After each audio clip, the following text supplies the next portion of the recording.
मेरे पुत्र होकर जन्म लेते तो संपूर्ण कार्य स्वयं ही सिद्ध हो जाएंगे। इस बात को मन में रखकर मैं फिर बहुत समय तक योग और समाधि में लीन हो गया। मेरी उस तपस्या से भगवान सदाशिव अत्यंत प्रसन्न हुए और सृष्टि की वृद्धि करके उन्होंने मेरी भौं के निकलते भाग के अवतार लिया। उन्होंने अपने उस अवतारी शरीर में चिन्ह प्रकट कर दिए जिन्होंने मैंने सर्वप्रथम विष्णु जी के साथ उनका दर्शन प्राप्त करते हुए समय देखा था।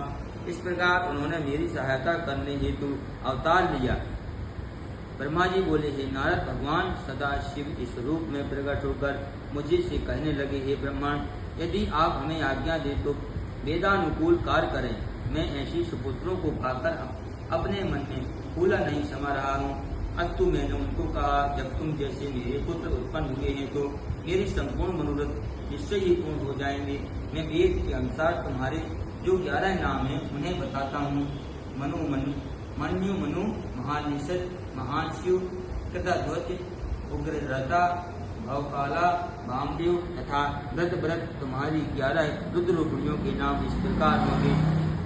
धीवृत्ति, कुसुना, उमा, निस्तर, इला, अंबिका, इरावती, सुधा, दीक्ष तथा रुद्राणी। इनके अतिरिक्त रुद्र, महेश्वर, हर तथा जगदीश आदि तुम्हारे अनेक नाम भी होंगे। पृथ्वी, जल, अग्नि, आकाश और वायु, ये 5 तत्व तथा सूर्य, चंद्रमा, जीव और हृदय से ये स्थान तुम्हारे निवास स्थल होंगे। तुम अपनी पत्नियों को भी इन्हें स्थान में अपने साथ रखो और संतान की उत्पत्ति करो, जिससे सृष्टि की वृद्धि हो। हे नारद, मेरी बात सुनकर उन सवगुण रूप शिवजी के भूत, प्रेत, पिशाच आदि सहस्त्रों प्रकार के भयानक जीव उत्पन्न किए, जिन्हें देखकर मुझे अत्यंत आश्चर्य हुआ।